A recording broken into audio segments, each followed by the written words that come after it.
Gideon Levy is an Israeli journalist and distinguished author who's a columnist for the Haaretz newspaper. Gideon, welcome.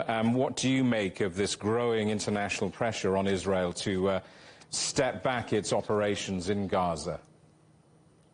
Unfortunately, it's not growing and it's not a pressure because it's only talkings. I mean, the international community knows very well how to change things on the ground when it wants to.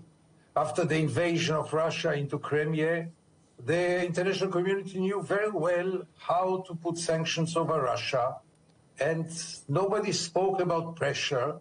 Everyone spoke about concrete actions which were taken, concrete measures.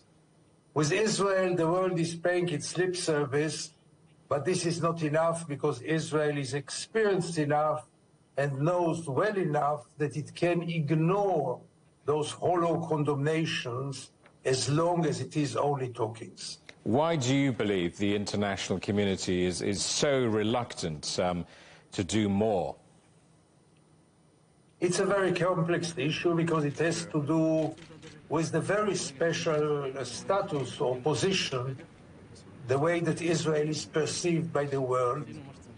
Specifically in this time, I'm not sure how much the world cares about the Palestinians, and I have my thoughts how many countries would like, including Arab countries, would have loved to see Israel crashing Hamas, because Hamas might endanger some Arab regimes.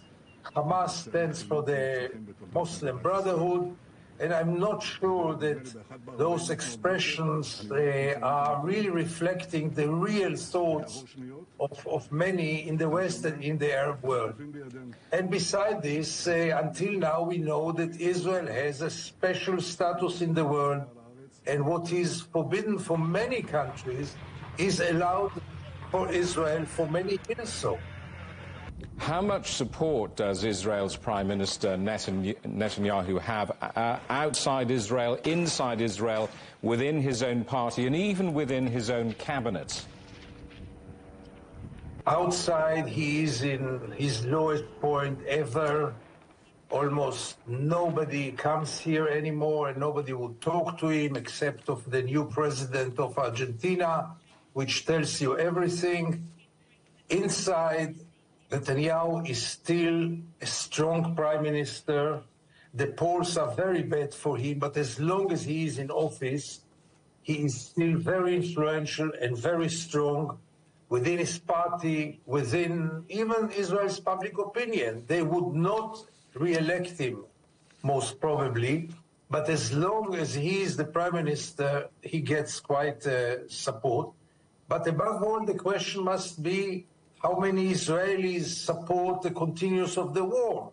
And the answer to this is very clear. The vast majority of Israelis support continuing this war. And this is what matters. Gideon, good to talk to you. Thanks so much for coming on the program. Gideon Levy, the Israeli journalist and author.